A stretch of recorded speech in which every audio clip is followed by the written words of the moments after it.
السلام علیکم ورحمۃ اللہ وبرکاتہ۔ الحمد للہ رب العالمین والصلاة والسلام علی رسول اللہ، اما بعد۔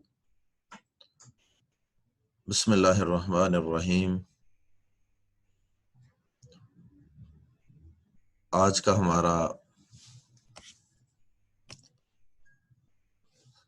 سبق آخری سبق ہے ہماری اس آن لائن قرآن کلاس کے حوالے سے، اور آج انشاءاللہ ہم پڑھیں گے نماز کا ترجمہ، اور اس نماز کے ترجمے کے اندر ہم بہت زیادہ نماز کے مسائل کی گہرائی تک نہیں جائیں گے، صرف اور صرف ہمارا فوکس زیادہ تر وہ نماز کے ترجمہ کو سیکھنے پر ہوگا۔ نماز کا ترجمہ سیکھنا کیوں ضروری ہے؟ نماز کا ترجمہ سیکھنا اس وجہ سے ضروری ہے کہ اللہ تعالیٰ نے قرآن مجید کے اندر 18ویں پارے کے آغاز کے اندر فرمایا، قد افلح المؤمنون، اعوذ باللہ السمیع العلیم من الشیطان الرجیم من ہمزہ ونفخہ ونفثہ، بسم اللہ الرحمن الرحیم۔ اللہ پاک نے 18ویں پارے کے آغاز میں سورۃ المؤمنون شروع ہو رہی ہے، وہاں اللہ پاک نے اپنے ایمان والے بندے جو کامیاب ہونے والے ہیں ان کے کچھ اوصاف کا تذکرہ کیا۔ قد افلح المؤمنون، یقیناً فلاح پا گئے ایمان والے، الذین هم فی صلاتہم خاشعون، جن کی نمازوں میں خشوع و خضوع ہے۔ اور خشوع و خضوع کیا ہے؟ خشوع و خضوع یہ ہے کہ انسان کا جسم اور اس کا دل و دماغ، انسان کے ظاہری اعضاء اور انسان کے باطنی تصورات، خیالات، یہ ساری کی ساری چیزیں وہ اللہ کے سامنے جھک جائیں، اللہ کے سامنے حاضر ہو جائیں، اللہ کے سامنے پیش ہو جائیں، اور انسان ساری دنیا سے کٹ کر اپنے اللہ کے ساتھ محض گفتگو ہو جائے، تو یہ خشوع و خضوع ہے، عاجزی اور انکساری ہے۔ اس وجہ سے ہم نماز کے اندر اگر چاہتے ہیں کہ خشوع و خضوع پیدا ہو تو ہمیں نماز کا ترجمہ ضرور سیکھنا چاہیے۔ اور آج بدقسمتی سے شاید آٹے میں نمک کے برابر وہ لوگ ہیں جن کو نماز کا ترجمہ یاد ہوگا، اور یہ نماز کی ایکٹیویٹی وہ سالہ سال سے کر رہے ہیں، کوئی 20 سال سے کر رہا ہے، کوئی 50 سال سے کر رہا ہے، کوئی 80 سال تک یہ ایکٹیویٹی کرتا رہتا ہے، لیکن اس کو نہیں معلوم کہ وہ اپنے رب کے سامنے کھڑا ہو کر اس رب سے کیا مانگ رہا ہے، اس سے کیا التجائیں کر رہا ہے، اس کی کیا حمد و ثنا اور اس کی کیا تعریف کر رہا ہے، اس کو کچھ معلوم نہیں۔ اور یہی وجہ ہے کہ ہماری نمازوں کے اندر وہ خشوع و خضوع نہیں جو ہونا چاہیے۔ اللہ تعالیٰ نے تو قرآن مجید کے اندر فرمایا تھا کہ ان الصلاۃ تنہی عن الفحشاء والمنکر، نماز بے حیائی اور برے کاموں سے روکتی ہے۔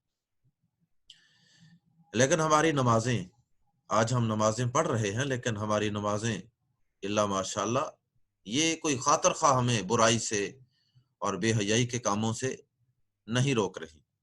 اور اس کا سبب بھی، بہت بڑا سبب یہ ہے کہ ہماری نمازوں کے اندر خشوع و خضوع نہیں ہے، ہماری نمازوں کے اندر دل کی حاضری نہیں ہے، اور ہم نماز کے اندر بالکل اس طرح چل رہے ہوتے ہیں اور پڑھ رہے ہوتے ہیں جس طرح کوئی مشین آٹو پہ لگی ہوتی ہے اور وہ خود بخود ہی سارے کام آٹومیٹیکلی کر رہی ہوتی ہے۔ مشین کو پتا ہوتا ہے کہ پہلے میں نے کپڑوں کو گھمانا ہے، ان کو دھونا ہے، پھر میں نے ان کا صابن نکالنا ہے، پھر میں نے ان کو ڈرائی کرنا ہے۔ وہ مشین کو آٹومیٹیکلی ایک کمانڈ دے دی جاتی ہے اور ایک میسج اس کے اندر فیڈ کر دیا جاتا ہے، اور وہ آٹومیٹیکلی چلتی رہتی ہے۔ بالکل ہمارا بھی معاملہ کچھ اسی طرح ہے کہ ہم سال ہر سال سے آٹو پہ لگے ہوئے ہیں کہ خود بخود نماز چل رہی ہے، اور ہمارے لاشعور کے اندر یہ بات بیٹھی ہوئی ہے کہ جب ہم کھڑے ہوتے ہیں تو ہم نے یہ پڑھنا ہوتا ہے، جب یہ چیزیں ختم ہو جائیں تو پھر ہم نے نیچے رکوع میں جھک جانا ہوتا ہے، پھر رکوع میں آٹومیٹیکلی رکوع کی تسبیحات شروع ہو جاتی ہیں، اینڈ سو آن، اور یہ سلسلہ چلتا رہتا ہے، اور ہم اپنی نماز کو اور نماز کی ادائیگی اور الفاظ کو آٹو پہ لگا کر خود کہیں اور چلے جاتے ہیں۔ اللہ کے نبی صلی اللہ علیہ وسلم کے اس حوالے سے بہت سی احادیث ہیں، یہ باقاعدہ میرا اس پہ پورا ایک لیکچر ہے کہ اپنی نمازوں کو خوبصورت کس طرح بنائیں، نمازوں کے اندر خشوع و خضوع ہم کس طرح پیدا کر سکتے ہیں۔ تو بہرحال بات لمبی نہ ہو جائے، تو نمازوں کو خوبصورت بنانے کے لیے، نمازوں کے اندر خشوع و خضوع پیدا کرنے کے لیے، اور نمازوں سے صحیح معنوں میں لطف اندوز ہونے کے لیے ضروری ہے کہ ہمیں نماز کا ترجمہ آتا ہو۔ صرف اس کی ایک دلیل بیان کر کے ہم نماز کا ترجمہ شروع کرتے ہیں۔ اللہ پاک نے قرآن مجید کے اندر فرمایا، کیونکہ اسلام کے ابتدائی دور کے اندر شراب ابھی پوری طرح حرام نہیں تھی، پہلے تو بالکل حرام نہیں تھی، اور پھر اللہ پاک نے تدریجاً آہستہ آہستہ شراب کو حرام قرار دیا۔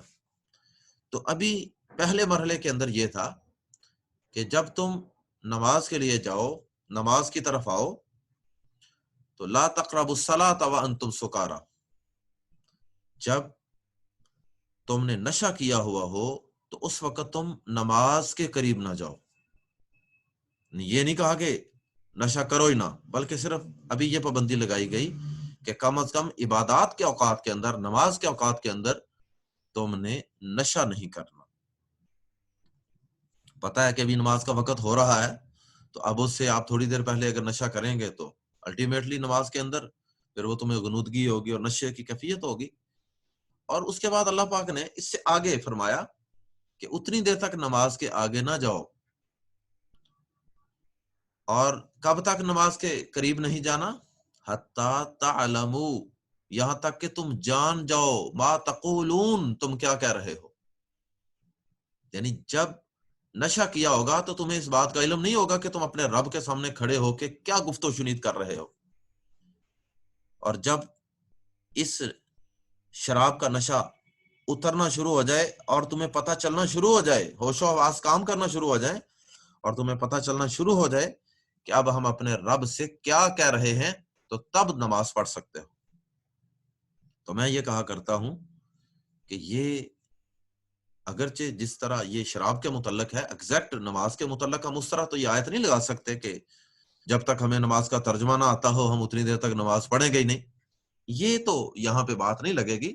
لیکن اس آیت سے میں یہ استدلال کرنا چاہتا ہوں کہ جس طرح وہ شراب کا نشہ تھا، شراب کے نشے کے دوران نماز نہیں پڑھنی، اور وہاں علت اور سبب کیا تھا کہ ہمیں یہ پتہ ہی کو نہیں چل رہا کہ ہم نماز میں اپنے رب کے سامنے کھڑے ہو کے کیا باتیں کر رہے۔ اس لیے اللہ پاک نے وہاں پہ کیا حکم دیا کہ تم نے نماز اس وقت پھر پڑھنی ہے جب وہ نشہ تمہارا اتر جائے اور تمہیں علم ہو جائے کہ حتی تعلموا ما تقولون، تم جو کہہ رہے ہو اس کا تمہیں علم ہونا شروع ہو جائے۔ تو میں یہ کہا کرتا ہوں کہ وہ جہالت کا نشہ تھا، وہ شراب کا نشہ تھا، اس وجہ سے، اس کی وجہ سے پتہ نہیں چلتا تھا کہ کیا کہا جا رہا ہے، رب کے سامنے کیا مناجات ہو رہی ہیں۔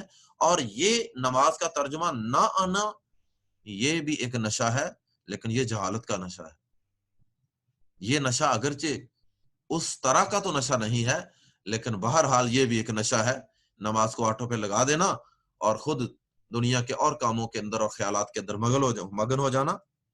اس لیے ضروری ہے کہ ہم اس جہالت کے نشے کو بھی اتار دیں، تاکہ ہمیں پتہ چلے کہ ہم اپنے رب سے کیا التجائیں کر رہے ہیں، کیا مناجات کر رہے ہیں۔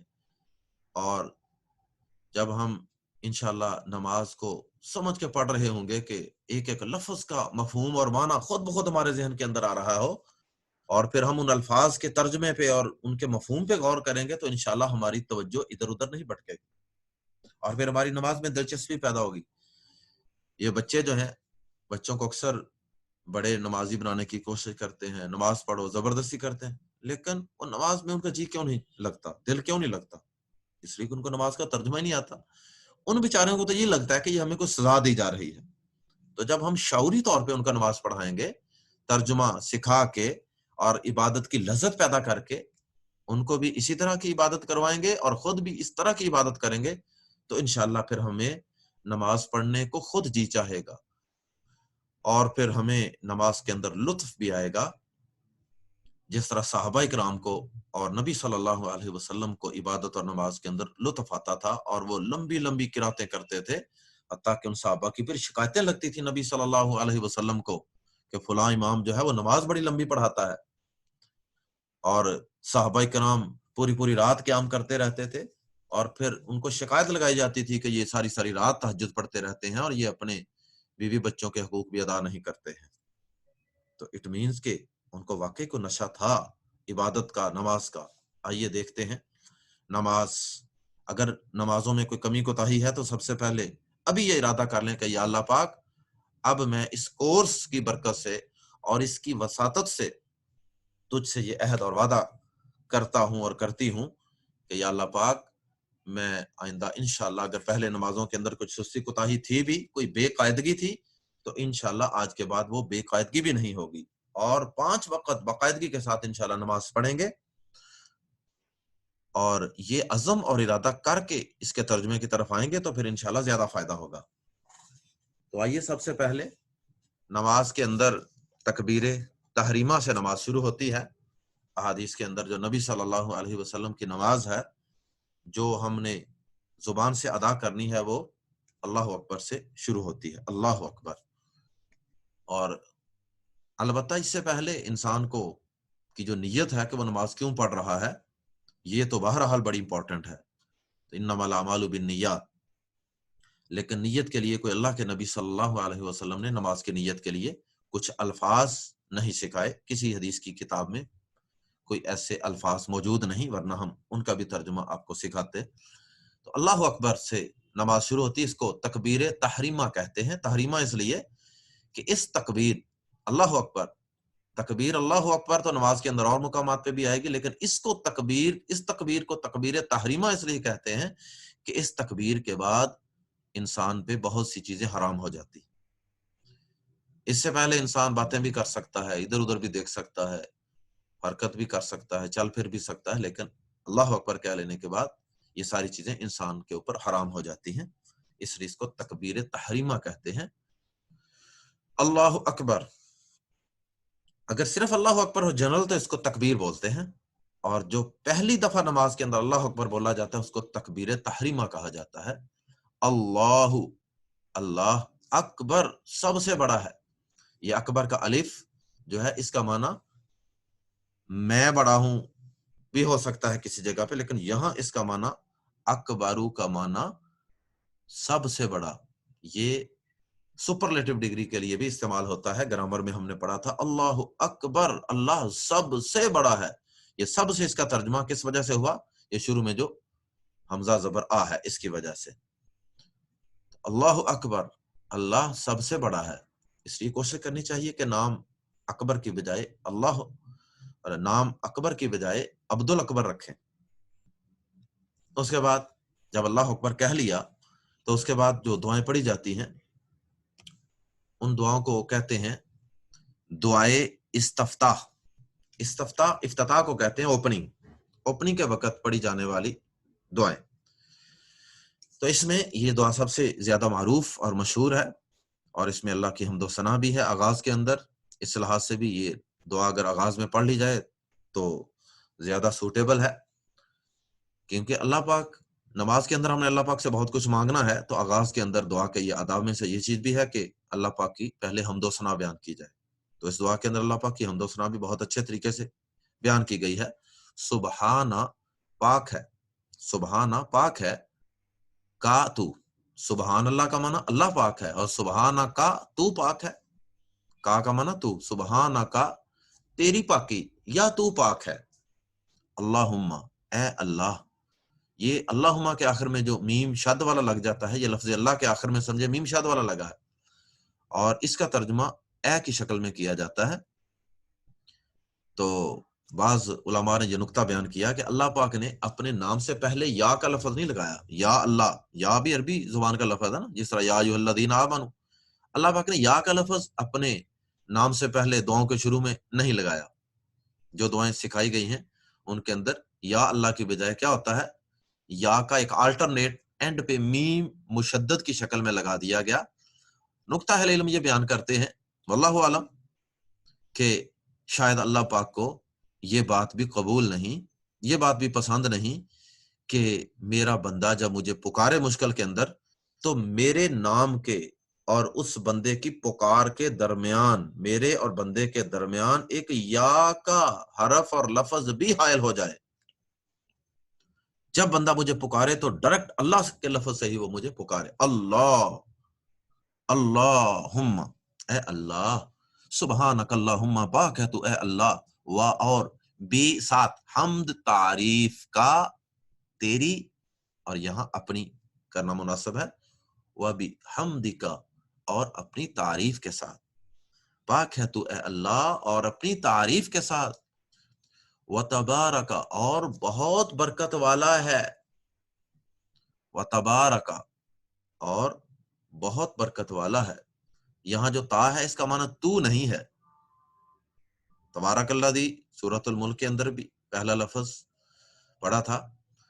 تو تبارک کا تا جو ہے یہ تو کا نہیں ہے، بلکہ اس کی وجہ سے اس کے اندر بہت کا معنی پیدا ہوا ہے. ایک اس تا کی وجہ سے اور ایک الف، یہ دو حروف سرخ رنگ کے اس لیے ظاہر کیے گئے ہیں کہ ان کی وجہ سے اس میں مبالغہ پیدا ہوا ہے بہت. ورنہ بلیک کلر کے 3 حروف آپ کو روٹ ورڈز نظر آ رہے ہیں، با را کا برکت، بارکا. تو تبارکا کا معنی بہت برکت والا ہے. و تبارکا، اور بہت برکت والا ہے اسمو کا تیرا نام. اس لیے ہم ہر کام کرنے سے پہلے اللہ کا نام لیتے ہیں نا، بسم اللہ پڑھتے ہیں. بسم اللہ پڑھنے سے برکت ہو جاتی ہے. تو بعض لوگ کہتے ہیں بسم اللہ دی برکت. بسم اللہ دی برکت کہنے کی ضرورت نہیں ہوتی. بسم اللہ خود ہی پڑھیں گے تو انشاءاللہ برکت مل جائے گی، کیونکہ اللہ کا نام بہت برکت والا ہے. وَتَبَارَكَ اسْمُكَ، اور بہت برکت والا ہے تیرا نام. وَتَعَالَى، اور بہت بلند ہے. وَتَعَالَى، اور بہت بلند ہے. اللہ پاک کے نام کے ساتھ ہم اکثر لکھتے ہیں نا اردو زبان میں اللہ تعالی، وہ یہی لفظ ہے. وَتَعَالَى، اور بہت بلند ہے. اللہ اکبر. اس کے اندر بھی تا اور الف جو ہیں ان دو کی وجہ سے بہت کا معنی پیدا ہو رہا ہے. ورنہ عین لام جو ہے اس کے ساتھ یہ علو، بلندی کو کہتے ہیں. وتعالی، اور بہت بلند ہے. جدو، جد شان کو کہتے ہیں کا تیری. وتعالی جدو کا، اور بہت بلند ہے تیری شان. ولا الہ، اور کوئی معبود نہیں. لا کے بعد الہ کے اوپر ایک زبر، یہ نشانی ہوتی ہے لائے نفی جنس کی، کہ الہ کی جنس کی تمام معبودوں کی نفی ہو رہی ہے. ولا الہ، اور کوئی معبود نہیں، غیرو، سوا کا تیرے. ولا الہ غیرو کا، اور تیرے سوا کوئی معبود نہیں. یہ پہلی دعا تھی. اس کے بعد یہ دوسری دعا ہم نے آپ کو یاد بھی کروائی اس کورس کے اندر. اللہم، اے اللہ. یہ بھی بہت شاندار دعا ہے. اگر ابھی بھی کسی کو یاد نہیں ہوئی تو اس کو ضرور یاد کریں، اور اللہ کی حمد و ثنا کے فوراً بعد اپنے گناہوں کا اعتراف اور اپنے گناہوں کی معافی کے لیے اللہ پاک سے دعائیں اور التجائیں. گناہوں کی بخشش کے لیے کچھ اصول و ضوابط ہیں. ان میں سے ایک یہ ہے کہ انسان سب سے پہلے اپنی غلطی کو تسلیم کرے، ایڈمٹ کرے اپنی مسٹیک کو. بہت سے لوگ جو ہیں ان کے معاملات آپس میں اس وجہ سے نہیں سدھرتے کہ وہ اپنی غلطی کو ایک آدھی زبان سے بھی، ایک آدھے لفظ کے ساتھ بھی اپنی غلطی کو تسلیم کرنے کا کوئی اشارہ نہیں دیتے کہ ہاں مجھے اپنی غلطی کا احساس ہے.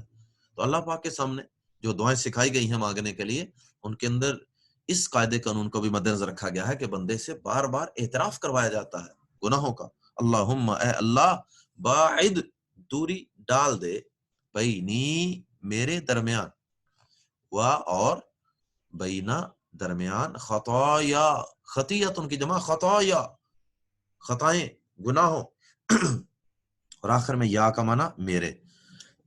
وبین خطایا، اور میرے گناہوں کے درمیان اے اللہ دوری ڈال دے، دوری کر دے، فاصلہ کر دے میرے اور میرے گناہوں کے درمیان. کما، جس طرح بعدتا تو نے دوری کی، بین المشرقی مشرق کے درمیان، والمغربی اور مغرب کے درمیان، بین المشرقی والمغربی، جس طرح تو نے دوری کی درمیان مشرق اور مغرب کے، جس طرح ان دونوں کو تو نے دور دور کر دیا ہے، اسی طرح اس کے دو معنی ہیں، یا اللہ میرے گناہوں کی عادت مجھ سے چھڑا کے میرے گناہوں کو مجھ سے دور لے جا، اور ایک اس کا معنی یہ ہے کہ جو گناہ میں کر چکا ہوں یا اللہ ان کو مجھ سے دور لے جا، میرے نامہ اعمال سے ان کو مٹا ڈال، بہت دور لے جا، کہیں میرے نامہ اعمال کے اندر ان کا نام و نشان باقی نہ رہے، یعنی معاف بھی کر دے، جو گناہ ہو چکے ہیں ان کو معاف کر دے، دوری کا یہ مطلب، اور جو میں بدستور کر رہا ہوں ان کو یا اللہ مجھ سے دور لے جا، میری ان سے خلاصی کروا دے، جان چھڑا دے، عادت میری ختم کروا دے۔ اور اس کے بعد اللہم اے اللہ اغسل دھو دے خطایا گناہ، یا میرے خطایا یا میرے گناہ، اللہم اغسل خطایا یا اے اللہ میرے گناہ دھو دے، بالمائی پانی کے ساتھ، بازر بھی ساتھ، ترجمہ بازر بھی ہم پڑھ چکے ہیں، اس کے کئی معنی ہوتے ہیں، ان میں سے سب سے معروف ہے ساتھ یا پر، یہ عام اس کے معنی ہے، بازر بھی ساتھ، المائی پانی کے، والثلجی اور برف کے، ثلاجہ فریج کو کہتے ہیں عربی زبان میں، ثلج برف کو کہتے ہیں کیونکہ ثلاجہ برف بنانے والی مشین، والبردی اور اولوں کے ساتھ، تو اس کے اولوں اور برف کے ساتھ بھی دھونے کی کوئی ٹیکنالوجی ہوگی، اللہ پاک کے علم میں ہے، بہرحال یہ ایک مبالغہ ہے، یعنی اپنے گناہوں کی معافی مانگنے کا اللہ پاک سے، کہ انسان کس طرح آہوزاریاں کر کے اللہ کہہ رہا ہے اللہ پاک کو کہ یا اللہ اس طریقے سے میرے گناہوں کو دھو ڈال اور مجھے گناہوں سے پاک کر دے۔ اللہ اکبر، سوری ایک سلائیڈ درمیان میں رہ گئی، مجھے بھی شک ہو رہا تھا، تو بین المشرق والمغربی کے بعد یہ سلائیڈ ہے، اللہم اے اللہ نقی پاک کر دے، صاف کر دے، نی مجھے، من الخطایا خطاؤں سے، گناہوں سے، کما جس طرح، ینقا پاک صاف کیا جاتا ہے، یہ فعل مجہول پڑھا تھا ہم نے کہ کیا جاتا ہے، پیسے وائس کا مفہوم جہاں ہوتا ہے اس کی نشانی پڑھی تھی، شروع میں یا پیش، شروع میں پیش کی علامت اور سیکنڈ لاسٹ حرف پر زبر یہ ہو تو پھر معنی ہوتا ہے کیا جاتا ہے، ینقا صاف کیا جاتا ہے، کما ینقا جس طرح صاف کیا جاتا ہے، الثوب الابیض سفید کپڑا، من الدنس میل کچیل سے، اے اللہ مجھے میرے گناہوں سے پاک صاف کر دے جس طرح سفید کپڑا میل کچیل سے صاف کیا جاتا ہے۔ اللہ اکبر، کچھ احادیث کے اندر اور الفاظ بھی ہیں، تھوڑا بہت فرق بھی ہے، لیکن جو الفاظ ہم نے آپ کو یاد کروائے ہیں یہ ایک حدیث میں سے لیے گئے ہیں، غالباً یہ صحیح مسلم شریف تھی، میں نے اس وقت حوالہ بھی نیچے دعا جب آپ کو یاد کروائی تھی تو اس کے نیچے لکھا تھا، تو یہ آپ یہ نہیں کہ دو دعاؤں کے الفاظ آپ آپس میں گڑبڑ نہ کریں، جہاں سے بھی آپ نے یاد کیے ہیں وہ آپ وہیں سے ہی بار بار یاد کریں، صحیح بخاری شریف میں الفاظ کا تھوڑا سا فرق ہے اور صحیح مسلم شریف کے اندر اور دیگر کتب میں الفاظ کچھ اور۔ اللہم اغسل اے اللہ دھو دے خطایا میرے گناہوں کو، بالمائی والثلج والبرد پانی کے ساتھ اور برف کے ساتھ اور اولوں کے ساتھ۔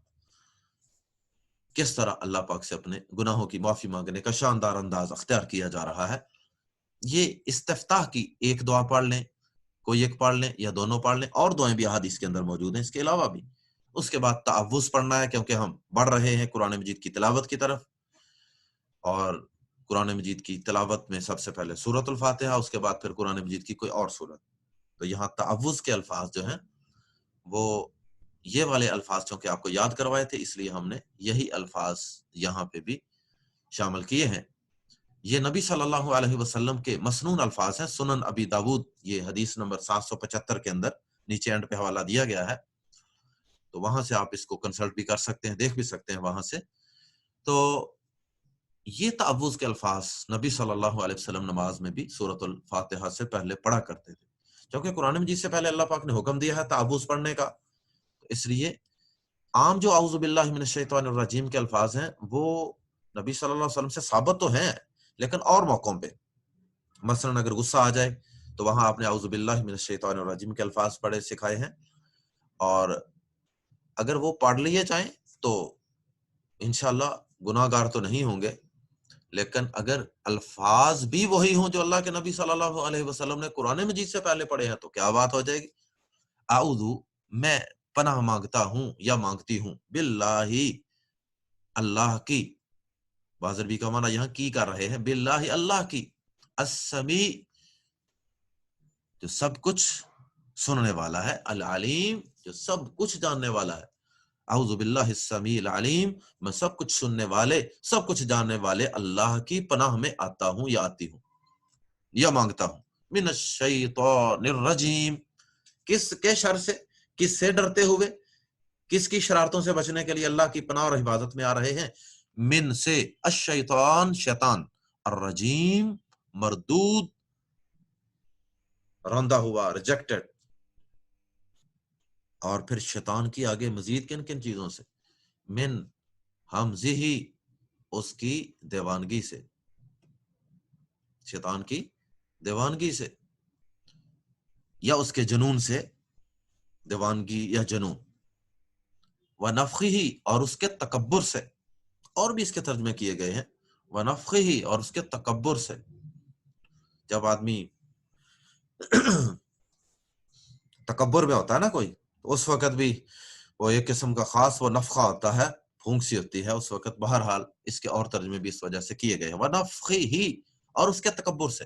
تو آپ صرف ایک ایک ترجمہ یاد کر لیں، ونفثہ، اور اس کے پھونکنے سے، ونفثہ، اور اس کے پھونکنے سے. تو یہ اس تعوذ کا ترجمہ ہے اور یہ اس کے الفاظ ہیں. یہاں پر ایک اور بات بھی سن لیں، من حمازہ، یہ ہا کے بعد میم جو ہے اس پر جزم ہے، تو جزم والے جو حروف ہیں ان پر زبر بھی پڑی جا سکتی ہے. تینوں الفاظ کے اندر ایک ایک جزم ہے سیکنڈ حرف پر. حمزہ ہی کو حمازہ ہی، نفخ ہی کو نافاخ ہی، نفسی ہی کو نافاسی ہی بھی پڑھ سکتے ہیں. تو بہرحال کوئی ایک انداز جو ہے وہ آپ یاد کر لیں. اس کے بعد تعوذ پڑھنے کے بعد بسم اللہ الرحمن الرحیم، بسم اللہ، با ساتھ یا سے بھی ترجمہ کیا جا سکتا ہے. اسم اللہ، اللہ کا نام، بھی اسم اللہ، اللہ کے نام کے ساتھ، یعنی اللہ کے نام کے ساتھ میں شروع کر رہا ہوں. مراد یہ ہے میں تلاوت کر رہا ہوں، شروع کر رہا ہوں. الرحمن، نہایت جو نہایت مہربان ہے، الرحیم بہت رحم کرنے والا ہے. بسم اللہ الرحمن الرحیم، اللہ کے نام کے ساتھ یا اللہ کے نام سے جو نہایت مہربان بہت رحم کرنے والا ہے. الحمد، اس کو تسمیہ بولتے ہیں. جو پہلے اعوذ باللہ پڑھا تھا اس کو تعوذ واو پر پیش تعوذ پڑھتے ہیں، اور اس کو تسمیہ بھی بول لیتے ہیں بسم اللہ کو. الحمد للہ، تمام، الف لام جو ہے اس کی وجہ سے ترجمہ ہو رہا ہے تمام یا ہر قسم کی حمد و تعریف. الحمد، یہ الف لام کے بھی کئی مقاصد ہوتے ہیں. زیادہ تر ہم نے پڑھا تھا یہ معرفہ پراپر نون بنانے کے لیے آتا ہے، لیکن اس کے اور بھی کچھ مقاصد ہوتے ہیں جیسے یہاں ہے. تو الحمد، تمام تعریف، للہ، اللہ کے لیے ہے، رب العالمین، جو رب ہے عالمین، تمام جہانوں کا. عالمین کے آخر میں یا نون زبر نا کی وجہ سے ترجمہ جمع میں ہوگا. عالم، لام پر زبر ہو تو عالم کا معنی جہان یا مخلوق، اور عالم لام کے نیچے زیر ہو تو معنی عالم جاننے والا. تو عالمین، تمام جہانوں کا، ہر قسم کے تعریف اللہ کے لیے جو پروردگار ہے، جو پالنہار ہے، جو رب ہے تمام جہانوں کا. ہر چرند پرند، ہر چیز، ہر مخلوق کو روزی رزق ضروریات کون فراہم کر رہا ہے؟ رب العالمین، اللہ.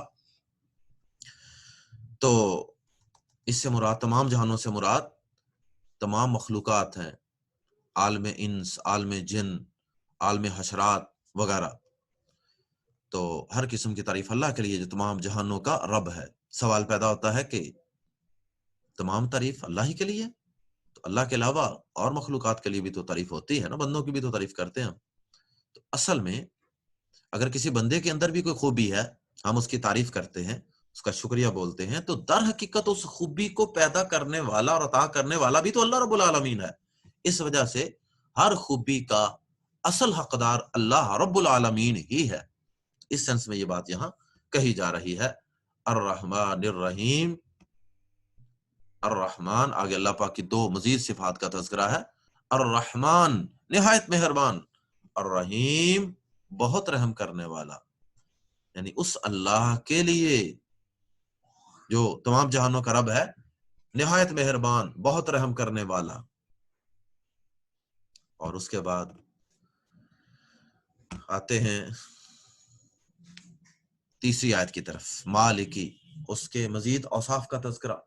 مالکی وہ مالک ہے، یوم الدین بدلے کے دن کا، یوم دن کو کہتے ہیں، الدین بدلہ، جزا و سزا، جزا سزا کے دن کا مالک ہے، جزا سزا کے دن کا مالک ہے، ڈے آف ججمنٹ۔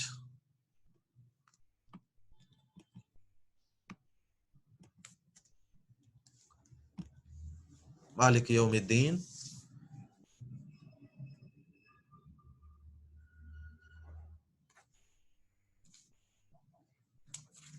مالکی مالک ہے، یوم الدین بدلے کے دن کا، جزا و سزا اور بدلے کے دن کا وہ مالک ہے۔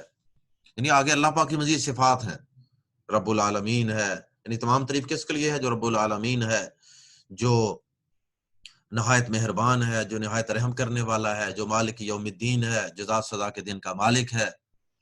ایاکا، صرف تیری ہی، نعبدو ہم عبادت کرتے ہیں، ایاکا صرف تیری ہی یا خاص تیری، نعبدو ہم عبادت کرتے ہیں۔ نعبدو کے نون کی وجہ سے، نون کی وجہ سے ترجمہ ہم، اور ایاکا صرف تجھ ہی سے، نستعین ہم مدد مانگتے ہیں، ہم مدد چاہتے ہیں، نستعین ہم مدد مانگتے ہیں یا ہم مدد چاہتے ہیں۔ اس میں یہ جو نون ہے شروع میں نستعین کے، اس کی وجہ سے ترجمہ ہم، اور سین اور تا یہ نیلے رنگ کے جو دو حروف ہیں، ان حروف کی وجہ سے مانگنے کا معنی ہے، طلب کرنا، ڈیمانڈ کرنا، مانگنا۔ نستعین ہم مدد مانگتے ہیں، جس طرح استغفر اللہ کا معنی ہوتا ہے کہ ہم بخشش مانگتے ہیں، اس میں بھی یہ حروف آتے ہیں۔ تو نستعین ہم مدد مانگتے ہیں، تیری ہی ہم عبادت کرتے ہیں اور تجھ ہی سے ہم مدد مانگتے ہیں۔ جس کی عبادت کی جاتی ہے، مدد بھی اسی سے مانگی جاتی ہے۔ تو اللہ کے علاوہ اسباب سے بالا تر ہو کر، اسباب کے بغیر کوئی مدد کرنے پہ قادر نہیں ہے۔ اور جو تحت الاسباب ہے، اسباب کے تحت، یعنی جو اللہ پاک نے خود کے انسان کو اختیارات دے رکھے ہیں، ان کے تحت اگر انسان اللہ پاک کے کسی بندے سے مدد مانگتا ہے، جیسے کسی کو کہتے ہیں جی پانی لا دیں، اب اللہ پاک نے یہ اسباب مقرر کی ہیں کہ بندے کو اللہ پاک نے یہ پانی دینے کی صلاحیت سے نواز دیا ہوا ہے، یہ ہر بندہ ہی پانی لا کے دے سکتا ہے، تو یہ ظاہری اسباب ہیں۔ تو اسباب کو اختیار کرتے ہوئے ہم کسی کی مدد حاصل کر لیتے ہیں، تو یہ تعاون کے اندر آتا ہے، اور یہ استعانت نہیں ہے۔ تو استعانت جو ہے، غیبی مدد جو ہے، وہ صرف اور صرف اللہ پاک کی ہے۔ لیکن اگر کسی اسباب سے ہٹ کے اگر ہم کسی سے مدد مانگتے ہیں تو وہ جائز نہیں ہے۔ اور یہاں اسی کی تردید ہے کہ یا اللہ ہم صرف اور صرف تیری عبادت کرتے ہیں اور صرف تجھ ہی سے غیبی مدد مانگتے ہیں، کیونکہ جو تعاون ہے وہ تو جائز ہے، وہ تو قرآن مجید کے اندر موجود ہے، وَتَعَاوَنُوا عَلَى الْبِرِّ وَالتَّقْوَىٰ، نیکی اور پرہیزگاری کے کاموں میں ایک دوسرے کے ساتھ تعاون کرو۔ اور یہاں کہا جا رہا ہے کہ یا اللہ ہم کسی سے کوئی تعاون نہیں لیتے، تو مطلب یہ ہے کہ یہاں یہ دونوں میں کچھ فرق ہے۔ تو ہم تیری تو ہی عبادت کرتے ہیں اور تجھ ہی سے مدد مانگتے ہیں، اور یہ مدد مانگنا، دعا کرنا بھی ایک عبادت ہی کی قسم ہے۔ اب یہ جو یہاں ہی کا لفظ جو ہے، صرف یا ہی کا لفظ، یہ بھی اس کے اندر موجود ہے۔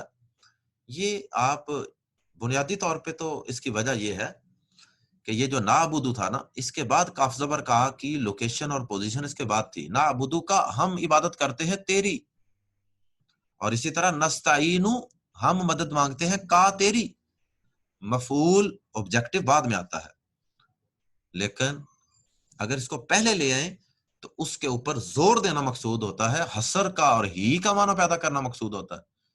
تو کا نعبدو بن گیا اور کا نستعین، جملہ یوں تھا کا نعبدو و کا نستعین. تو یہ کا کو پہلے لانے سے دونوں جگہ مقصود کیا تھا؟ ہی کا معنی پیدا کرنا، کہ صرف اور صرف تیری عبادت کرتے، تیرے علاوہ کسی اور کی عبادت نہیں کرتے اور تیرے علاوہ کسی سے مدد نہیں مانگتے، یہ مفہوم پیدا کرنا تھا. تو جب کاف زبر کا جو ہے یہ شروع میں آتا ہے تو پھر اس کا قائم رہنا، سٹیبل رہنا یہ مشکل ہوتا ہے. یہ کاف زبر کا کوئی بھی اس طرح اکیلی ضمیر ہو تو وہ اکیلی شروع میں نہیں آتی، اس کا مقام آخر میں ہوتا ہے. تو شروع میں اگر زبردستی لانا ہے تو پھر اس کو ساتھ سپورٹ دینی پڑتی ہے ایا کے لفظ کی. تو ایا جو ہے یہ لفظ جو ہے صرف اس کو سپورٹ دینے کے لیے ہے بنیادی طور پہ. تو بعض لوگ یہ بھی کہہ لیتے ہیں کہ ایا کی وجہ سے یہاں ترجمہ ہی ہوا ہے. چلیں اس طرح کہہ لیں، سادہ سمجھانا ہو تو یوں بھی کہا جا سکتا ہے، کیونکہ کا شروع میں آیا تو اس کی وجہ سے ایا ساتھ لگانا پڑا. تو جہاں بھی آپ کو ایا نظر آ جائے تو یہ ایک نشانی ہوگی کہ یہاں ہی کا ترجمہ ہوگا. اہدنا، ہمیں ہدایت دے، اہدی ہدایت دے، نا ہمیں. ہم نے پڑھا تھا کہ نون الف نا جو ہے اس سے پہلے اگر زیر ہو تو پھر ترجمہ اس کا کیا ہوگا، اس کے مطابق ہم ترجمہ اس کا ہمیں کیا جا رہا ہے. اہدی ہدایت دے یا رستہ دکھا، نا ہمیں الصراط المستقیم، صراط راستے کو کہتے ہیں، مستقیم سیدھا، ہمیں سیدھا رستہ دکھا. اہدنا الصراط المستقیم، ہمیں سیدھا راستہ دکھا یا ہمیں ہدایت دے سیدھے راستے کی. اور یہ سیدھا راستہ کوئی ظاہری راستہ نہیں ہے، کوئی فزیکلی کوئی راستہ نہیں ہے، بلکہ یہاں مراد ہے مانوی راستہ. ایک مانوی راستہ ہوتا ہے جو جس کو ہدایت کہتے ہیں، یہاں مانوی راستے کی بات ہو رہی ہے. اہدنا الصراط المستقیم، ہمیں سیدھا راستہ دکھا یا سیدھے راستے کی ہدایت دے. صراط الذین، اس راستے کی وضاحت، صراط راستہ، الذین ان لوگوں کا جو، یا ان لوگوں کا جن پر، الذین جو، انعمت تو نے انعام کیا، علیہم ان پر، علی جمع ہم مل کے بن گیا علیہم ان پر، انعمت علیہم جن پر تو نے، راستہ ان لوگوں کا جن پر تو نے انعام کیا. غیر المغضوب، نہ غضب کیا گیا، علیہم ان پر، غیری نہ، المغضوب غضب کیا گیا، غضب کیے گئے، مغضوب پڑھا تھا نا مفعول کے وزن پہ، غیری نہیں ہے، المغضوب غضب کیے گئے، علیہم ان پر، وہ ایسے نہیں ہے کہ ان پر غضب کیا گیا ہے، غیر المغضوب علیہم یعنی نہ غضب کیا گیا ان پر. یہاں اکثر لوگ ایک دوسرا ترجمہ کرتے ہیں کہ ان لوگوں کا راستہ نہ دکھا جن پر تیرا غضب کیا گیا اور جو گمراہ ہوئے.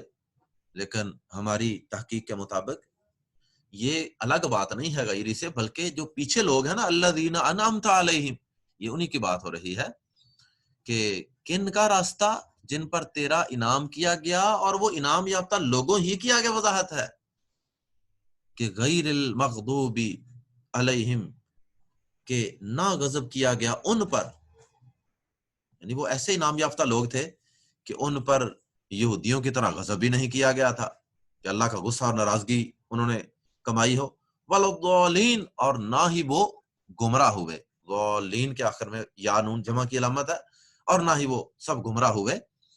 وہ انعام یافتہ جو لوگ ہیں یہ انہی کے دونوں اوصاف ہیں. یہ بڑی پوائنٹ کی بات ہے، اس کو یاد رکھیے گا.